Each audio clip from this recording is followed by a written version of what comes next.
Respected learned dignitaries, seniors, my dear colleagues and juniors, I take extreme pride in welcoming you all to the 23rd CPC of our prestigious academic institute by the Department of Radiodiagnosis.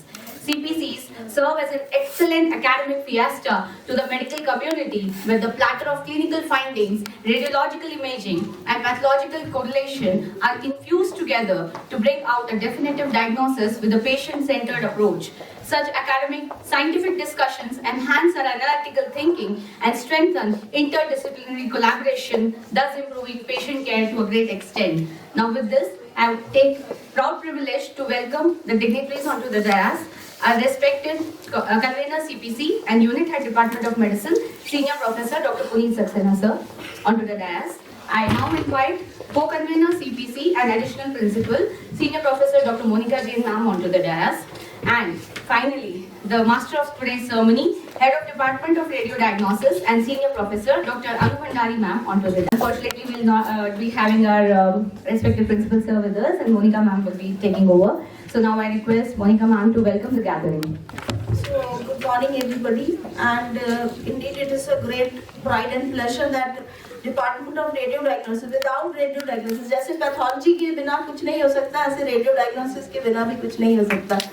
So this is a Herculean task which is effectively done in spite of the limited resource faculty they have. They are always in thirst of asking more and more SRs and faculty, and unfortunately because it is a costlier branch, people like to prefer to go to private places. So here we are with the multidisciplinary case again.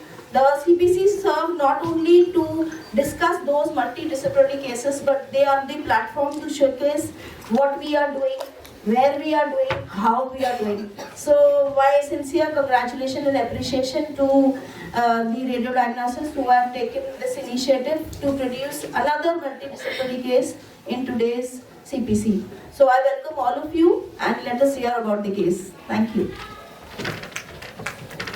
As the tradition goes, I now invite Convenor CPC, the motivating and the guiding force behind this CPC, to present the SOP. Good morning everybody, and welcome to one more episode. This is the 23rd in the series. We've been going on for the last 2 years, and as you all know that CPC has been going on in the world for almost more than a century. It started in Harvard Medical School in 1900s, and basically the endeavor in our institute is to present a multidisciplinary case which touches upon everybody to improve the diagnostic reasoning basically, and to remove or discuss the diagnostic errors. And it's a very important teaching tool basically for not only for students but for faculty also to continuous learning. So SOP we all know about that. We have the showcasing of the department, whoever presents in first 15 minutes, and then we take the case. And by and large we try to incorporate the radiology and the pathology department, because we're not incorporating the autopsy reports. I believe that can also be done, but we are not doing that. So we are just trying to confirm our diagnosis. And up till now we have almost diagnosed every case. None of the case has been remained opened or undiagnosed till date in last 20 years. That's very commendable as an institute. Whatever has been the case, we have been able to diagnose it. And also we have discussed rarest of rare cases here. Probably today also you will see that only. And I urge that all these cases should be compiled and should be reported to the respective journals of the departments. And probably we will be producing the compendium at the end of the first series when we will finish. The next CPC will be taken up by the Department of Immunohematology and Blood Transfusion. And I can see some of the people of the department here. So the date would be the second Friday of next month. That would be 13th of March. Right? So Friday the 13th March, so be prepared for that. Thank you very much. Thank you so much, sir. Now I request Head of Department Radiodiagnosis, Senior Professor Dr. Bhandari ma'am to give a bird's eye view of the department. Good morning everybody. Thank you Dr. Monica, Dr. Puneet Saxena sir, and all the faculty members, students who are present today. Today, along with the CPC, I would like to take this opportunity to reintroduce our department and speak about some latest developments also in the department. The department has been fondly called Solar Number since I remember my MBBS days. Radiodiagnosis has evolved from a simple X-ray to digital AI-enhanced hybrid imaging. It now stands as one of the most preferred specialty for medical graduates due to the cutting-edge technology, clinical impact, and diverse career opportunities. Since the first X-ray, which was taken by Ranjan, that of his wife, which we can see in the first slide, you can see the wedding ring. We have come up, that was in 1895, we have come across the growth of the whole, I should say that the department, the radio diagnosis as a technology, it has grown from ultrasound, CT scanners, MRIs, which came in the 80s, then the equipment of CR, DR, and now we are today dealing with AI and hybrid imaging. So just a small journey through our department. What we found out was that it was established pre-1979, and the department was in the area where we have the plaster room. So that area once had the radiodiagnosis department. Interestingly, it was run by Dr. Gulabji Sharma, and he was just a registered medical practitioner, and the tech support was provided by Chacha Majid, who kept the survival of the early equipment. He had a small shop in Ajmeri Gateway here, and the inventory then shows that we just had 3 machines. One important thing is, I think the first interdepartmental meet started at that time between Dr. P.K. Sethi and Dr. Udawat, which was between orthopedics and radiodiagnosis. So this interdepartmental meets have been going on in SMS since a long time. The Great Divide came in 1979 when the radiodiagnosis and radiotherapy split. But we got the technologies of a skull table for cerebral angiography, mechanical tomography, and the IITV was installed in 1984. The department's growth accelerated with the addition of specialized equipment, and each modality opened doors to more accurate diagnosis and better patient outcome, solidifying our reputation as a leading center for radiodiagnosis in northern India. The important thing was in July 1989, we had the first CT scan, a single slice Hitachi CT scanner donated by Japan, a beautiful machine. It was housed in Bangar, where nowadays we have the ECO going on, and it really took the department way ahead. The department, so this is from 80s, we had the simple X-rays, then the ultrasounds came in, linear array, then this was the picture which we got for during the establishment of CT scan, and now in 2000 we got the latest DEXA machine. The partnership model shifted during the millennium, and it went to the PPP mode. First it was Vardhman, then now it is with Sony CT MRI.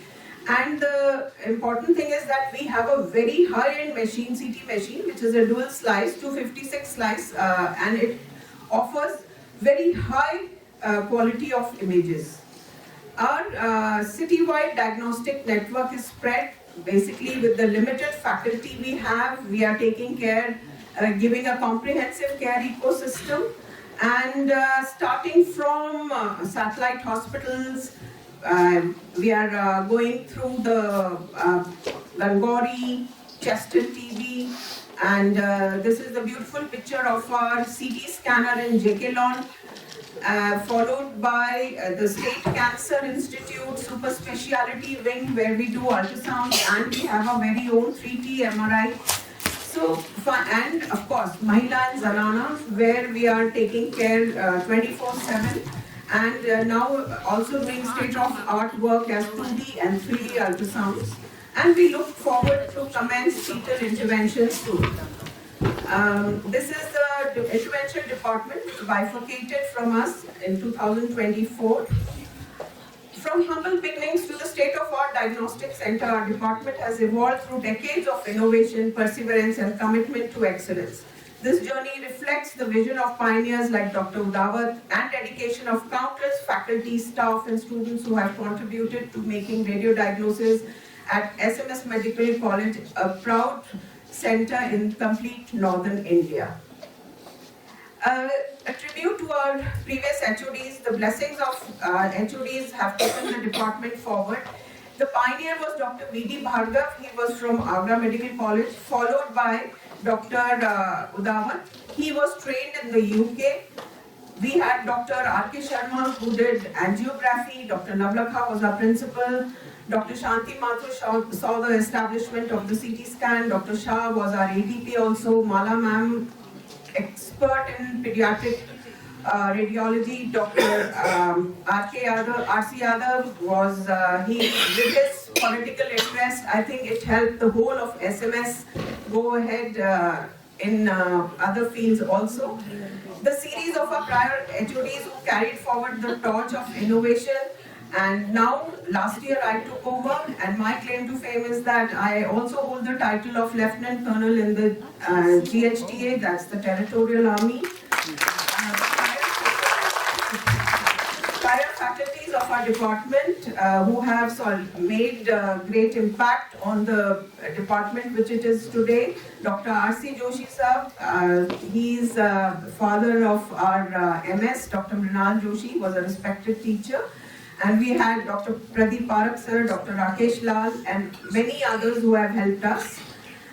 Our comprehensive subspecialization coverage ensures that the patient receives expert care across all radiology domains, from routine diagnostic to complex intervention procedures. So we have diversified into pediatric, MSK, fetal, neuro, and breast imaging. These are which I call them my golden nuggets, the little small group of faculty which I have who are dedicated. Dr. Rajkumar Yadav has recently rejoined after doing BM. Dr. Mukesh Mittal takes care of Zanana. Dr. Raghav is an expert pediatric interventions. Dr. Sunil, he takes care of cardiac radiology. Saroj is in Mahila, and she is looking forward to go into fetal interventions. Dr. Sunita, she takes care of non-vascular interventions. Dr. Pankaj does cross-sectional. Dr. Manish is in RUHS, did onco when he was with us. Dr. Ankita, a neuroradiologist. Dr. Parul, who will be taking the case today, is a MSK specialist. Dr. Prama, she takes care of women imaging, mainly breast and ocular imaging. Dr. Devender also takes care of cross-sectional. Dr. Ramesh is a transplant imaging expert.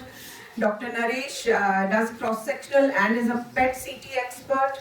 Dr. Noratmal, now in RUHS, is an expert in MSK and neuro. And our very own Dr. Nirmal Darshan, he takes care of Bhandari.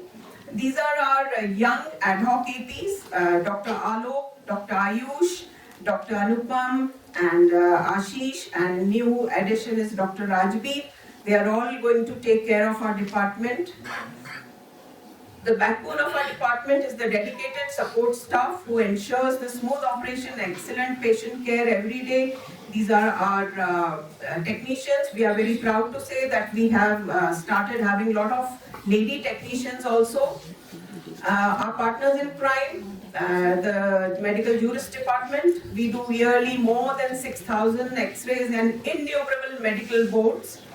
Our academic programs, we run 6-month USG courses, paramedical, DRT courses. This year, last year, during our radiology day, we had the pleasure of having Dr. Deepak and Dr. Mrinal over to encourage our technician students.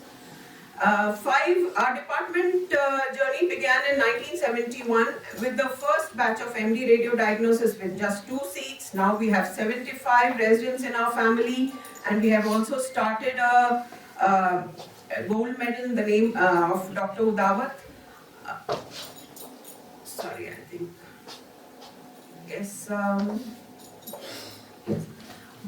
Our students have brought laurels to the department and currently practicing all over the world. These are just a few. There are our alumni who have the national presence also. Many residents have been accepted in prestigious DM courses and fellowship programs all over India. And these are just a few pictures of the past few residents. Our department offers a complete spectrum of diagnostic and interventional radiology services, combining advanced technology and clinical interpretation to deliver precise diagnosis that guide patient treatment. So from conventional imaging to 24/7, we have ultrasound services, high resolution services, cross-sectional, we have 16-slice CT in Jaipur and a 3D MR in SSB. We have a digital tomosynthesis unit in SCI. So, and now of course, my faculty does ultrasound CT guided biopsies, aspirations, PICC lines, etc., sclerotherapy in pediatrics. So our contribution during COVID era with the HRCT and MRI during the mucor epidemic is well established.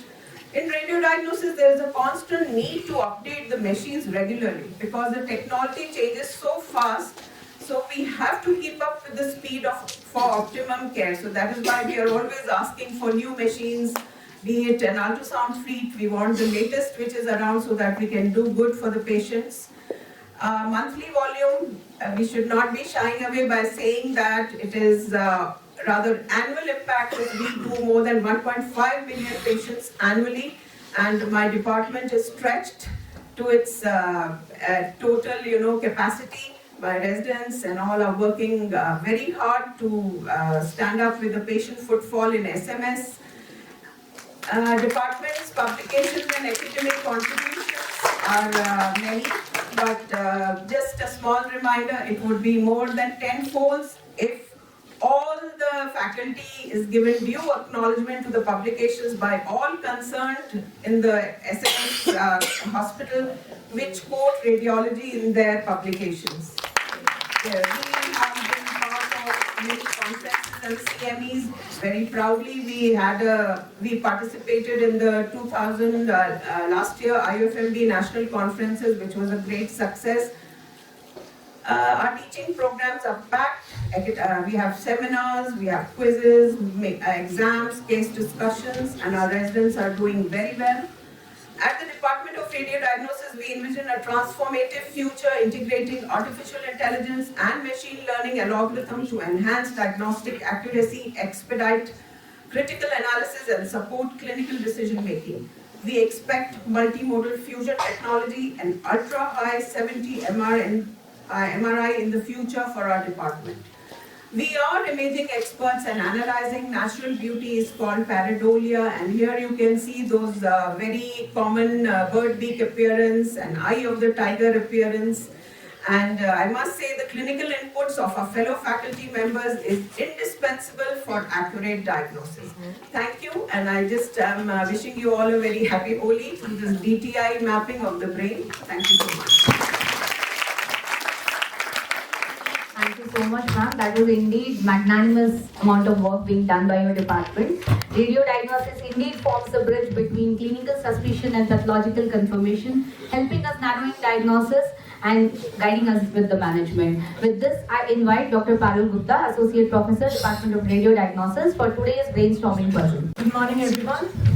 Today, the Department of Radiodiagnosis is presenting the clinical pathological conference on Beyond the Obvious, Unravelling Diagnostic Puzzle in a 34-year-old female with abdominal pain. I, Dr. Parul Gupta, Associate Professor, will be presenting the CPC under the guidance of Dr. Bhandari, Senior Professor and Head, Department of Radiodiagnosis. So a 34-year-old lady presented to our department for ultrasound abdomen on 6th of March 2024 from gastroenterology hospital. She has a history of anorexia, weight loss and abdominal pain since 1 year. She reported around 8 to 10 kg weight loss and unintentional anorexia associated with weakness and fatigue. Her abdominal pain was insidious, diffuse, dull aching, more in right hypochondrium, which got exaggerated after meals without radiation and associated with nausea. There was some history of over-the-counter drug intake and no other significant history. Her menstrual and OBS history were within normal limits. The examination card that she was carrying with herself reported her to be underweight with a BMI of 17.2 kg per meter square. Mild tenderness was reported in right hypochondrium, and her liver was palpable 3 centimeters below right costal margin, which was firm in consistency, with regular margins and mild tenderness. The lab reports that she was carrying with herself reported all her parameters to be within normal limit, except for raised ESR, which was raised to the tune of 120 ml. When we subjected the patient to grayscale ultrasound using our convex transducer of 3.5 to 5 kHz, we demonstrated that the patient had mild hepatomegaly with a large, approximately 45 to 35 mm sized, well-defined hypoechoic hepatic lesion in the subcapsular location of the right lobe. No calcification or hyperechoic areas were noted within. No biliary dilatation or capsular retraction was evident. No regional lymphadenopathy or ascites, and rest of the organs were all within normal limits. When we put color Doppler, we found that the lesion showed some internal vascularity. So our imaging findings were that the patient had a solitary hypoechoic hepatic lesion with internal vascularity, hereby meaning that the patient has got a solid pathology, and this has got a wide differentials ranging from malignant neoplasm to benign neoplasm to inflammatory infective pathology.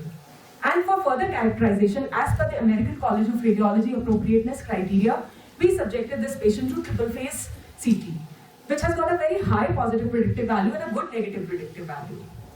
So these are the axial and coronal non-contrast enhanced CT images showing mild hepatomegaly and a hypodense lesion in the subcapsular location of segment 6, 7 and 8 associated with mild overlying capsular retraction.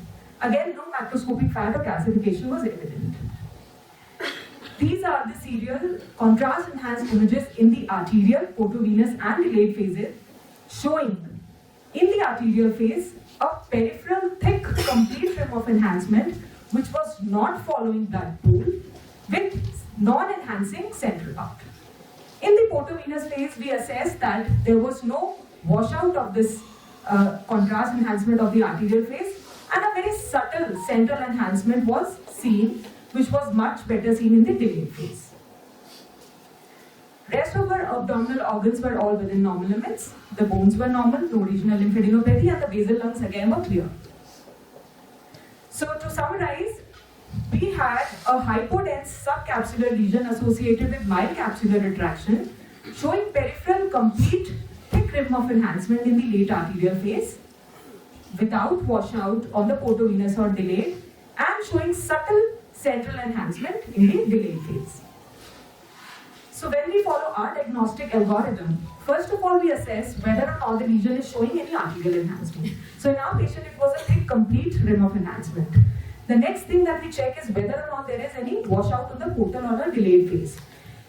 If it was there, the lesion would have qualified as hepatocellular carcinoma, but it was not seen in our case, so we have effectively ruled out the possibility of HCC. The next thing we check whether in the arterial phase we see any central enhancement or not. If it were there, the diagnosis would have come to focal nodular hyperplasia or hepatic adenoma, but that also was not the case in our patient. So next we checked whether or not there is capsular retraction. Yes, it was there, and of course our differentials came to mass forming cholangiocarcinoma and inflammatory pseudotumor. Also, we assessed for any ancillary findings like lymphadenopathy, the background of chronic liver disease, any biliary dilatation, any primary that we saw, or ascites. All these findings were negative.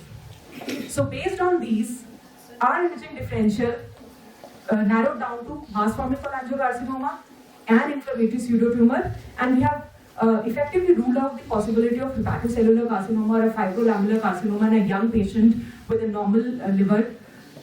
Also, the possibility of lymphoma goes down because lymphomas are known to show only mild or patchy enhancement, but here we saw that there was a thick complete rim.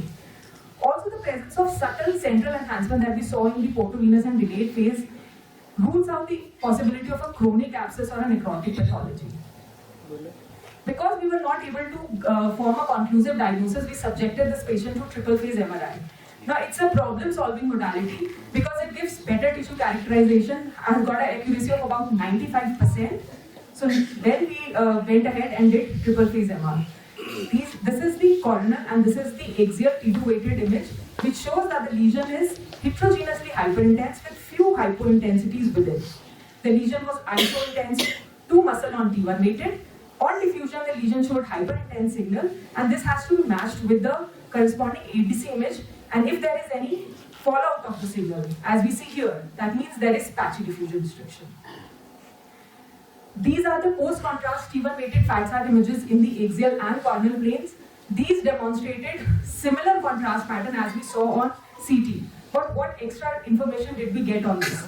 Let's compare CT with MR side by side. So this is the arterial phase. Here on MR, we see that the degree of peripheral enhancement could be much better appreciated compared to CT. Then in the portovenous phase, while we could only see a subtle patch of enhancement, on MR we were able to demonstrate that there is progressive fill-in the form of septic. On the delayed phase, while this central enhancement was just patchy, we are very well able to demonstrate that there was a patch of central delayed enhancement. So to summarize, the lesion was peripheral rim enhancing, showing progressive fill-in and central delayed enhancement. The additional information that we got on MR was the presence of these T2 hypointensities and patchy diffusion restriction.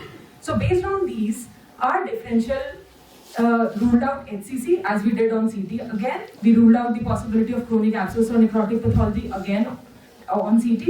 But additionally, we got the information that this was patchy diffusion restriction, which should never come in any benign neoplasia. So this is ruled out. On the other hand, lymphoma should show extensive degree of diffusion restriction. So this also rules out the possibility of lymphoma. The T2 hypointensities that we saw would imply either fibrosis or high cellularity, and again rules out the possibility of a cystic necrotic pathology. So our imaging differentials was a list, and on top of it was the mass forming cholangiocarcinoma, but again the age of the patient and the absence of biliary dilatation, those were going against it. The second was the inflammatory pseudotumor, which are known to be great radiological mimickers. However, since it's benign, there should be no diffusion restriction, and also these are also known to show mild enhancement, but in our case there was a complete thick rim of enhancement. The other differentials of sclerosing hemangioma and fibrolamellar carcinoma were way down. So based on imaging and clinical presentation, the lesion did not fit into any single diagnosis. The complex features were more in favor of malignancies, but again we know that the benign lesions like inflammatory pseudotumor or sclerosing hemangiomas are known to be classical traps in imaging. So the patient was referred back to the gastroenterology department for further evaluation. Her tumor markers and viral markers including HIV were found to be negative. She was subjected to fibroscan and it showed that the liver was stiff with kilopascal of 31 normally should fall below 8. So now I warmly welcome opinions from the distinguished members of the House as to what do they think the diagnosis is and how should we proceed in this case. Thank you, ma'am. Any possibility of diagnosis, I'd ask the radiologist, our distinguished faculty, what do they think this could be? Amoebic lesion. Amoebic lesion. So, but then we saw that it was very unlikely to be a chronic abscess based on our imaging findings. So that was way down, almost ruled out. Also, So it's a long history basically over a year and with weight loss and pain abdomen, but no constitutional symptoms also being there. Fever and other things and nothing. And the imaging shows no lymphadenopathy and There was nothing. central No. filling in the delayed phase. yes. So probably it goes in favor of hemangioma. And you also said that there was some scarring or retraction at the border. So that was in favor of cholangiocarcinoma. Yes. Having said that, there is no early filling, number one. Number two, there is no pseudocapsule formation. Yes, So sir. again, that malignancy part is also ruled out in that. Yes, So I'm left with a benign kind of a lesion and probably hemangioma, sclerosing hemangioma or stage enhancing type 3 type of lesion. Type 3 enhancing pattern of hemangioma would be the first possibility of this case. Thank you so much, sir. In fact, we also thought in those lines, but considering the malignant complex features most, we put mass forming cholangiocarcinoma as our first differential and kept sclerosing hemangioma later. And as Arpita ma'am has rightly pointed out, the next investigation should be biopsying this lesion. So the patient was referred back to our department for ultrasound guided biopsy of the lesion. Multiple core liver sections were taken and was sent in a sterile container in formalin. I now invite Dr. Niharika Soni, Senior Resident, under the guidance of Dr. Dilip Ramrakhyani, Senior Professor and Head from the Department of Pathology, to tell us about their findings.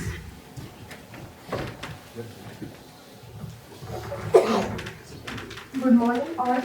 I am presenting pathological findings on low magnification section examining show multiple cores of liver tissue showing distortion of hepatic parenchyma in chronic inflammatory cells. Multiple caseating epithelioid cell granuloma are seen surrounded by lymphocytes and plasma cells. On higher magnification, epithelioid cell granuloma seen with center of caseous necrosis. On Jain staining, occasional acid-fast bacilli seen. Overall histopatological papers, hepatic tuberculosis. Thank you. So to our utter surprise, the lesion turned out to be tuberculous. Also, when the patient's quantiferon was run, it was found to be positive. So it was time for introspection, where we missed and what we learned now. So it was imperative that we always begin with the clinical. We should have seen that the patient has the pathology for over 1 year. She's a young patient. She was actually a lawyer who was dealing in a crowded closed rooms. And of course, coming from India, TB should have been suspected. Her negative tumor and viral panel, elevated ESR, no chronic liver disease, and absence of biliary dilatation, all going against malignancy. And then a second look into our imaging to correlate these pathological findings. So we subjected the patient to our high-end machine with shear wave elastography, which revealed that it was only the lesion which was stiff, so thereby proving a false positivity of the fibroscan. Then we subjected our patient to microvascular flow imaging. Now this is a type of vascular imaging which is way sensitive than power or color Doppler imaging, and what we considered as internal vascularity in our patient was actually the normal vessels which were coursing normally and branching through it without evidence of narrowing. The same we correlated on the post-contrast axial and coronal MIP intensity images, which effectively rules out the possibility of malignant neoplastic etiology. The key to hypointensities that we noted were most likely the coalescing tuberculomas. This can also be proved on the post-contrast images where we see a lacy or a septal type of enhancement in between these granulomas, representing the granulation and fibrotic tissue. The patient was then subjected to HRCT chest to evaluate for the possibility of pulmonary tuberculosis, and that was found to be negative. So our final diagnosis came as primary isolated hepatic tuberculosis of focal macronodular type, also called as tuberculoma or pseudotumoral TB. Hepatic TB cases as such are less than 1% of all the cases, and of those, focal macronodular type is 21%, so our patient falls in the category of 0.2% of all TB cases. And in those also, 50 to 80% will have concomitant pulmonary tuberculosis, and our patient did not have so putting the patient into a very rare presentation. I now invite Dr. Deepak Maheshwari, Senior Resident under the guidance of Dr. Mukesh Jain, Professor from the Department of Gastroenterology, to tell us more about hepatic tuberculosis and how this patient should be managed. Thank you, ma'am. Good morning, everyone. I shall be discussing a short review of literature, followed by the management aspects. So coming to spectrum, it can present any form of pseudotumor, cholangitis, liver abscess, hepatitis. Very rarely can be presentation of acute liver failure also due to the mass effect. Coming to the clinical presentation, the most common clinical presentation is a non-specific symptoms, especially the non-specific abdominal pain seen in 50% of the cases, and the most common sign is hepatomegaly, seen in around 70% of the cases. Coming to investigation summary, the most common abnormality in the blood investigation is the deranged LFTs, especially the raised ALP levels. But it can be normal also. It's seen around in 30-20% of the cases. And the characteristic lesion is the epithelial granuloma, and especially caseation, which is seen in 33% of the cases, with ALP staining seen in around almost in 20% of the cases, and PCR sensitivity is more, it has around 88%. So as a clinician, when should we suspect to be a case of hepatic TB? a patient who is young, presenting to us with pyrexia of unknown evasion with unknown LUTs, poor response to antibiotics or other kinds of therapies, and the radiological evolution shows the atypical lesions with constitutional symptoms in a background of endemic zone like ours. We must suspect hepatic tuberculosis as our first DD. So, how to differentiate from other necrotizing endometrial lesions? The most common ones are sarcoidosis, PPC, drug-induced liver injury, and the fungal infections. In our cases, the patient was young, had weight loss, significant anorexia, raised enzyme levels, and the gazetting necrotizing granuloma was 3, as compared to other lesions suspected. So, standard medical therapy is the line of the management. We give around first line regimen, that is a 2 HR ready regime, followed by HER for 4 months. It's given for 6 months, but can be extended to 9 months in certain cases, and it's such called a strong recommendation as an evidence-based level. Endoscopy routinely is not done. It's done in cases when the base compression in the CBD due to the lymphoid mass or venous stricture. Then we code ERCP as a stenting so that the penetration of the ATT is improved. Neurosurgery, the main line of treatment is the medical, but surgery is reserved for complications like venous strictures which are not responding to medical as well as the endoscopic therapy. Coming to the monitoring of this patient, she was a young patient diagnosed with extrapulmonary hepatic TB. The only abnormality in the biochemical investigation were the ESRAs, and she has no signs of any immune suppression, diabetes, or any addiction. Yes, she was malnourished because her BMI was less than appropriate to age, and on the basis of fibroscan, she was diagnosed to be a case of compensated cirrhosis outside this hospital, where she took the treatment of ATP. She was not in a regular follow-up. She was given modified ATT with ethambutol, levoflox for 2 months, followed by addition of the isoniazid after 2 months with monthly monitoring of the LFT.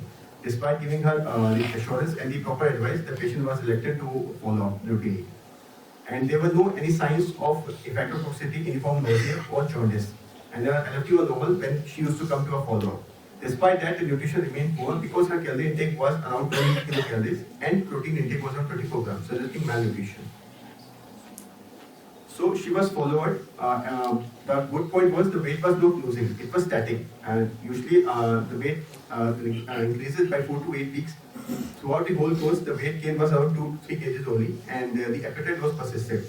And also because she was not in regular follow-up, so we can't say that adherence was there. Because whether she was compliant to us or not, we can't say at this point.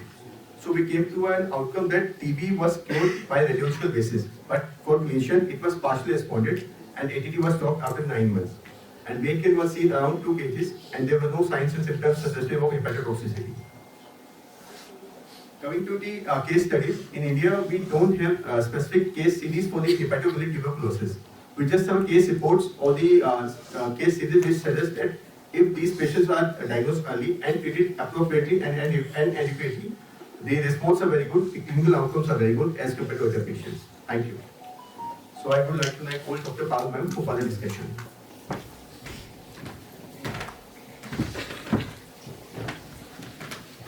Thank you, Dr. Deepak.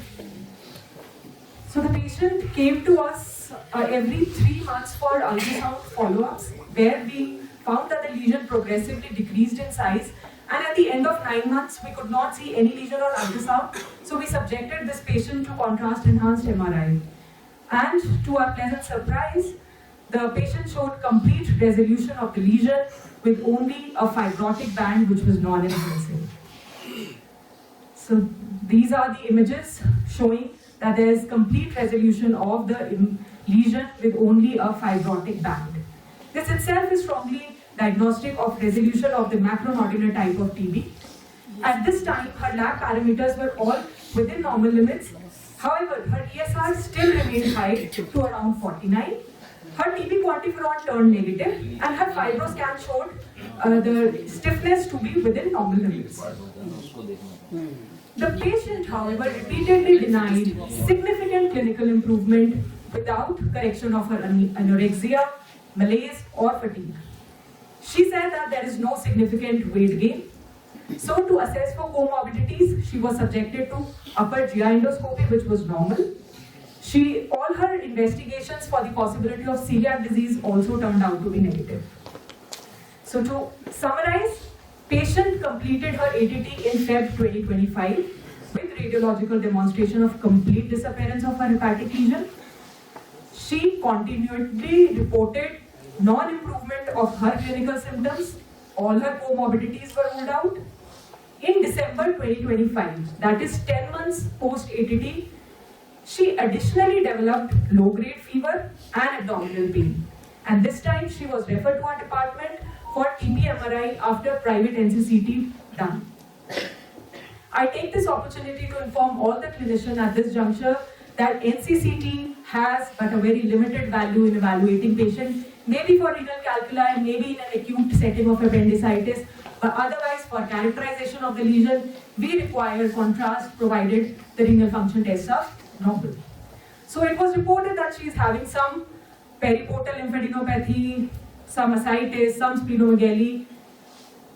All her lab investigations at that time again were within normal limits except for mild anemia, hypoalbuminemia and mildly increased hepatic stiffness. So these are the triple phase MR images. This is the T2 weighted, T1 weighted, diffusion and post contrast. So we see development of new lesions in the left lobe, in the right lobe. However, the previous lesion is resolved and there is no appearance of new lesion at this fibrotic band. There is also development of conglomerate, periportal, peripancreatic lymphadenopathy along with splenomegaly. So we see that these are diffusion restricting lesions. This was actually patchy diffusion restriction showing rim enhancement, conglomerate lymphadenopathy which is mildly enhancing, mild splenomegaly, mild ascites and ileocecal junction edema. Patient was communicated about the new lesions, keeping the diagnostic possibilities of recurrence of tuberculosis, a late paradoxical reaction to ATT or a fungal infection. She displayed elements of anxiety, depression and demoralization. She denied biopsy as well as multi-departmental re-evaluation. She in fact shifted to her parents' home due to perceived insufficient medical care facilitation by spouse suggesting underlying psychosocial issue. I invite Dr. Kashish Thapar, Assistant Professor under the guidance of Dr. Alok Tyagi, Senior Professor in Head from the Department of Psychiatry to tell us the psychiatric implication of her disease on the patient.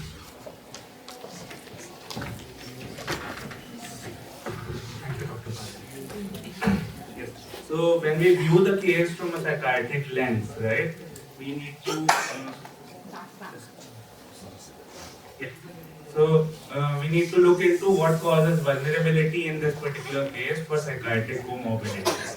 So thinking in context of how illness can contribute to it, so that would be in this case through a systemic inflammatory response. Then the drugs that we are giving, the ATT, is also found to be associated with depressive and anxiety disorders, especially levofloxacin and isoniazid. And the third thing that is most neglected is the experience of the illness that we do not pay attention to.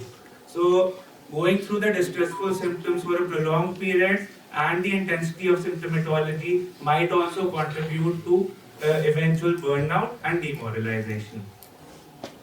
So this is the prevalences of psychiatric illness in someone with tuberculosis undergoing ATT. So in systematic reviews, it has been found to be ranging from 48 to 72%, which is very high, of which anxieties are around 22%, depressive disorders are in 13%, and psychosis tends to occur in 2%, mostly in those taking MDR TB regimens like ethionamide or cycloserine. Right? Okay, so now what is the impact of psychiatric comorbidity in management? So a psychiatric comorbidity might lead to misinterpretation of symptomatology and its severity because of either catastrophizing of the symptoms or minimization of the symptoms. And it can also lead to loss of compliance, right, which may affect the course of management. So there is a diagnostic difficulty that tends to occur because there is a symptomatic overlap between tubercular illness as well as illnesses like depression, especially symptoms like loss of appetite and fatigue frequently occur in depression. So there are separate criteria to diagnose depression in cases of physical illnesses like Endicott and Convenor diagnostic criteria, which include symptoms like brooding and pessimism and more affective and cognitive symptoms as compared to vegetative symptoms to diagnose depression. In Convenor criteria, frequently the symptom that is replaced, substituted instead of the vegetative symptoms is that there is lack of functional improvement, even if an objective improvement is seen. Now the point to note here is that in our patient, these symptomatology were seen at a point of time. So it is important to notice this fact that presence of a psychiatric comorbidity does not rule out a physical comorbidity.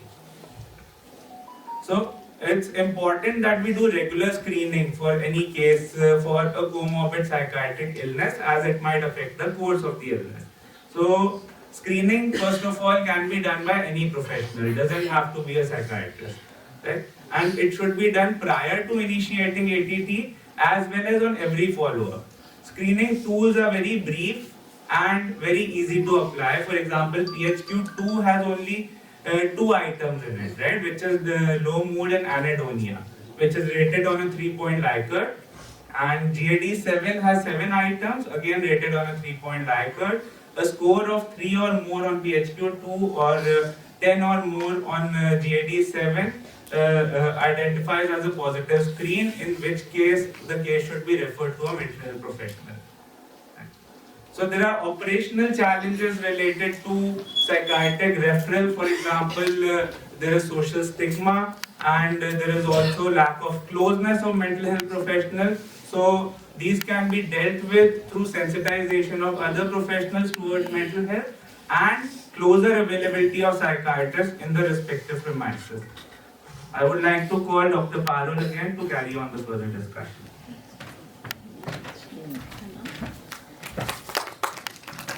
Thank you, Dr. Koshi, for inviting us.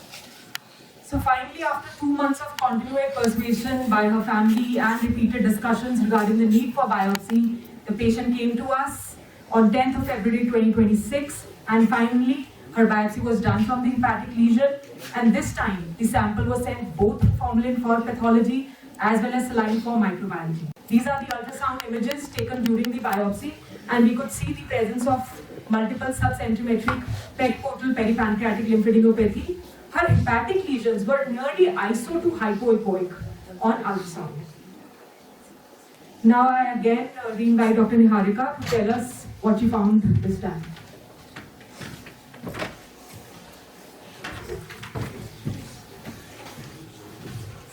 Again, on low power group section, examine show multiple cores of liver tissue showing multiple caseating epithelioid cell granuloma are surrounded by lymphocytes and plasma cells.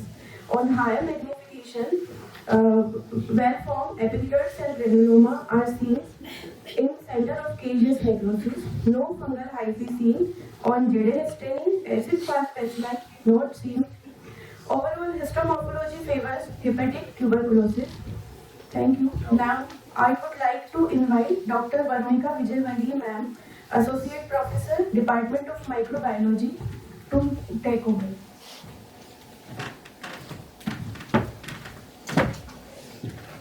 Thank you, Dr. Niharika. A very good morning to all.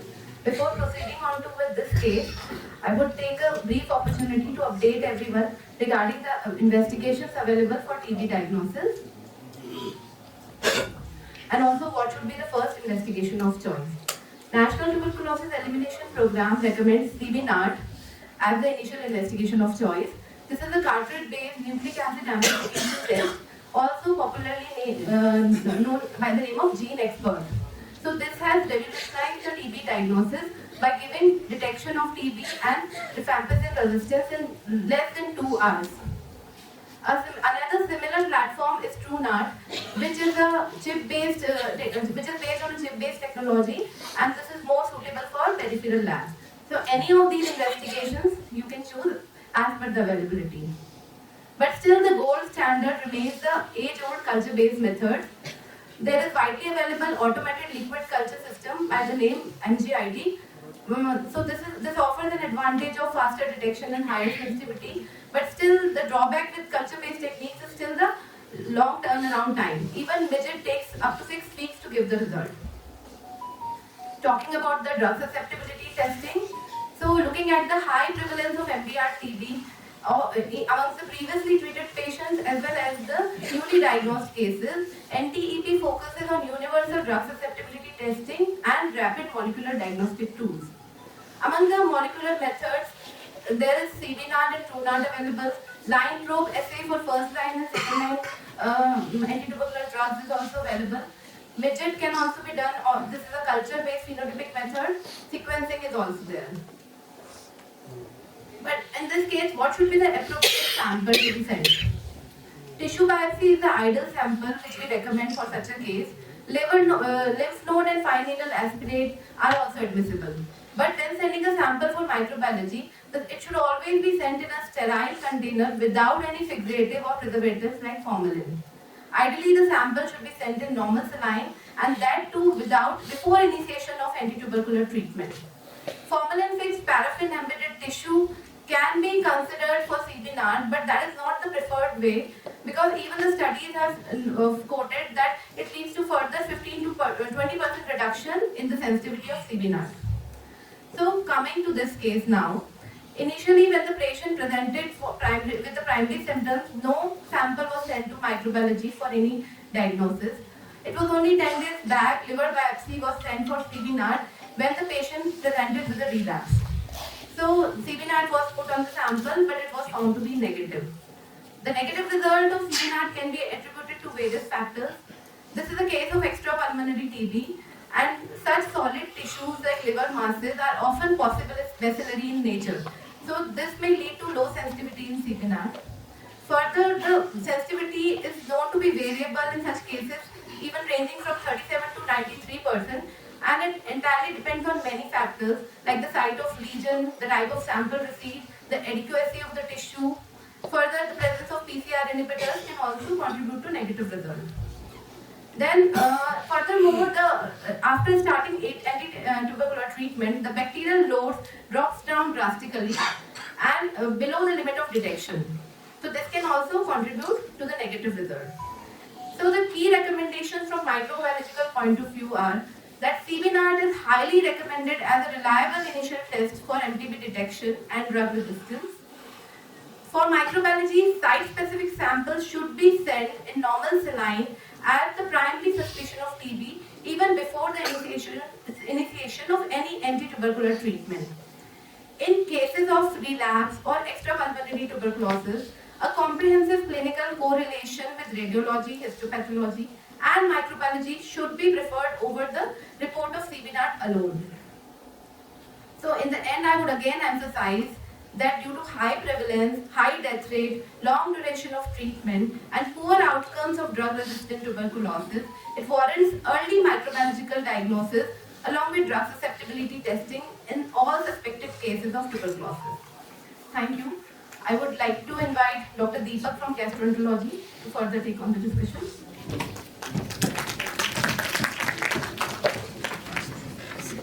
Thank you, ma'am. Coming to the present situation of the patient. So she presented post taking 10 minutes to us with low-grade fever for 1 month, recurrent abdominal pain for 1 month, and having a poor appetite, which was initially also our complaint, despite weight static. And the lab parameter shows a raised ESR and hyperuremia this time. And also the radiological imaging shows the new hepatic lesions. So we advised for the repeat liver biopsy as there was no clinical improvement. And also this time the radiological dressing was seen. So it raises concern for adequacy of the treatment, the relapse, the resistance, or very rarely paradoxical reaction to the TB or ATT. So our differential this time were TB related or non-TB related. But before that, the compliance as well as the drug rating as the duration which she was given was not adequate, which should be kept in mind. And the TB related causes for the relapse, the drug resistance, and very rarely the paradoxical reaction. And also we should look for the alternate causes also this time, especially sarcoidosis, or any element of fungal infections and malignancy. So our recommended strategy for the management this time is that if it, before the tissue diagnosis, if AFB or CBNAT comes positive, we can access for the rifampicin resistance and we can give standard regime, which was not given initially to the patient. If it shows non-causatic granuloma, we can think of other disorders and treat accordingly. And if any fungal elements are identified, we can give targeted antifungal therapy to the patient. So coming to current presentation, the diagnosis as we shown in the previous session, it shows cases necrosis with granulomas, though the CPC is negative. In a background of fever and abdominal pain in a young patient, which tells us that the patient is a diagnosed case of tuberculosis at present. Because of the cases necrosis granuloma, though the CPC is negative, that's because of the post-bacillary nature of this disorder. So it supports clinical radiological correlation. And the current management strategy is that we have done the fibroscan again. It's almost normal, so suggested a false positive report of the initial, and due to which she was given the modified treatment. So we plan to give her the standard 80-day regime according to her weight that support drug regime, and we will also counsel her for the management, the drugs effects, the nutrition, as well as the regular follow-up with regular monitoring of the LFT monthly. Thank you. I would like to call Dr. Shubhra Jain ma'am, Professor Head for the further discussion of this. Good morning, everyone. Through very few slides, I'm just going to tell you how rampant tuberculosis is and what can we do to prevent this disease and what will be the ideal management of this case. So now we have a case of recurrent abdomen TB. Patient gained treatment completion status, these terms which we use as there was the radiological demonstration of complete healing. And patient presented after 10 months with similar symptoms, new hepatic lesions, lymphadenopathy and iliojunctional edema. It is more disease is now extensive now, and USG guided biopsy is favoring hepatic TB. Now I would like to tell you that out of every 4 people globally of tuberculosis, 1 is an Indian. So in each and every, we have so many faculties here that all will agree that TB is one disease which affects each and every organ except 2. That is hair and nails. That is not affected, otherwise almost every organ is affected. So 50% of recurrence occur within 2 years and 13% of recurrent TB turn to be MDR, not all. So in this case there can be 2 chances, either it can be relapse or reinfection. When we say relapse, it means original bacteria came again. That is reactivation due to incomplete treatment. Patient was given only 2 drugs initially, ethambutol and levoflox, which are only bacteriostatic, and then later on INH was added. So it was not a complete duration, a complete course, and weakened immunity, drug resistance may be the possibility. Then reinfection means patient was cured, but patient is now exposed to new TB strain. Then we need to rule out HIV, diabetes, smoking, etc. So the common questions which arise in our mind, what else is important in clinical history? Adequate dose, duration, and ultimately the drugs which we choose in our management. Then drug interaction, sometimes patient is on phenytoin or comedrine, then warfarin, then also we have to look after. History of contact with MDR TB is very, very important. Then history of depression and anxiety which we have taken.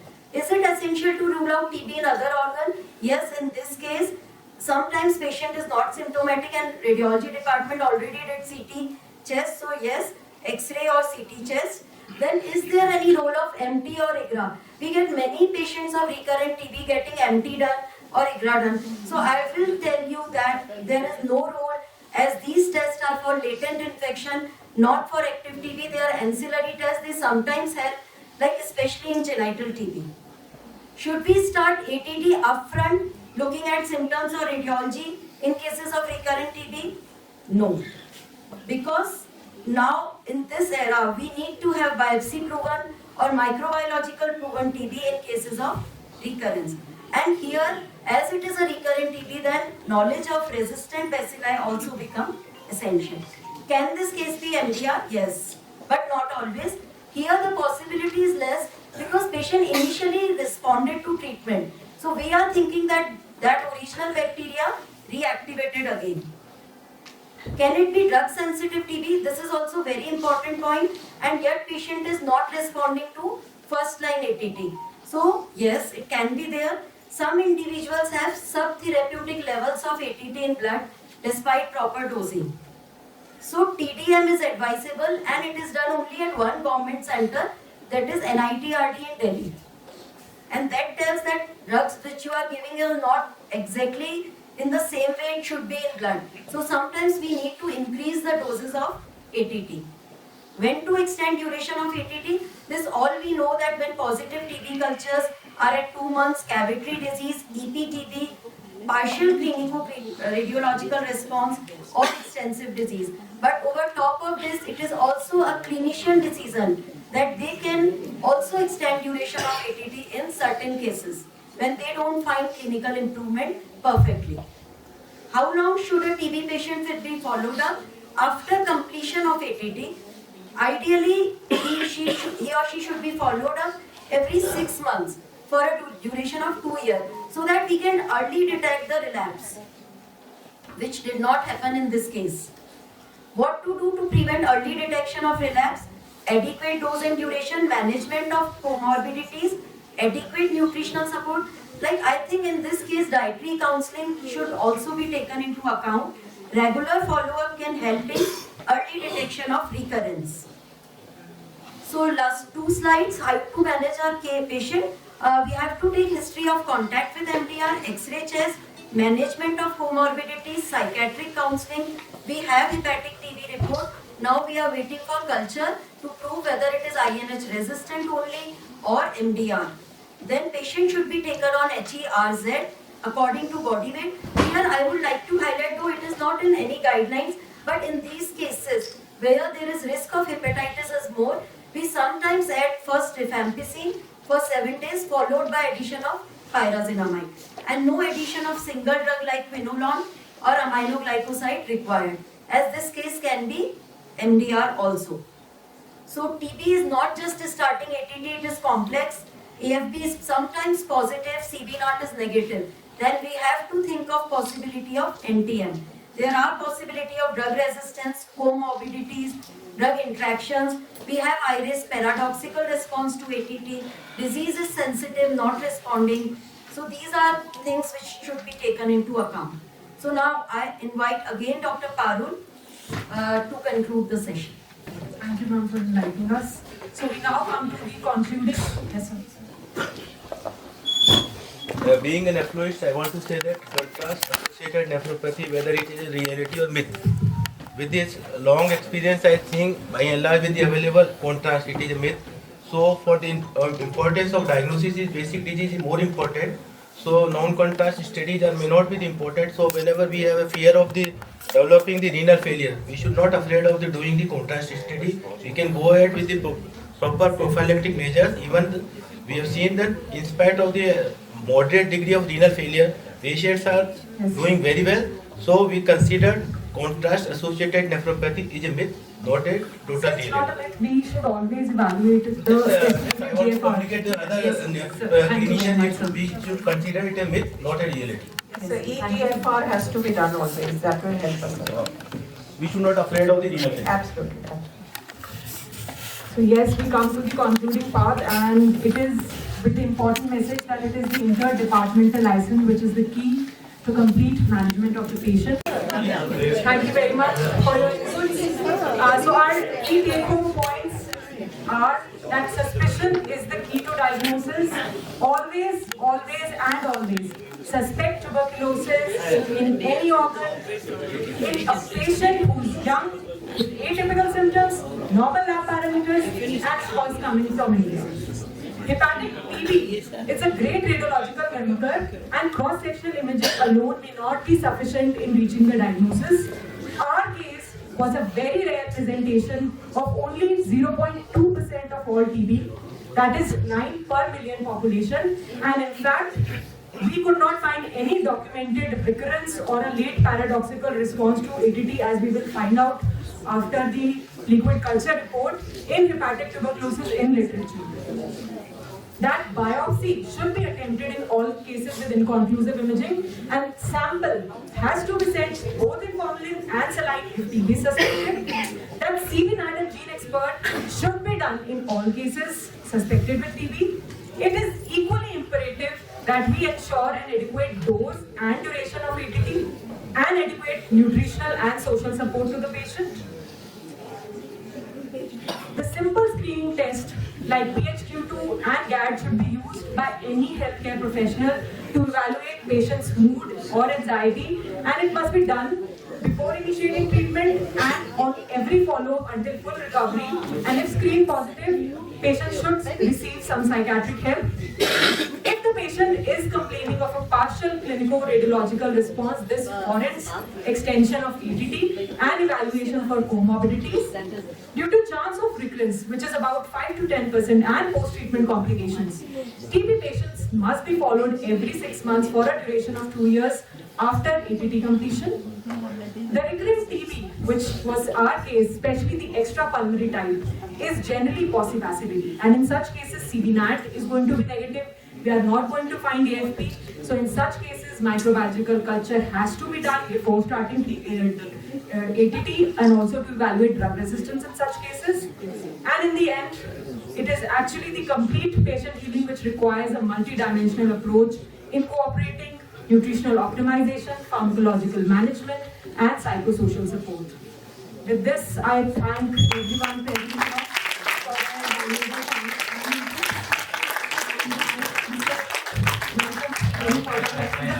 Thank you, my CPC team, and I'd like to thank Dr. Ankita for helping me out, Dr. Meenu for her excellent input in this case. Thank you very much. Not take much time in proposing the vote of thanks. Thank you all very much, and indeed it was an excellent CPC. A big round of applause for all.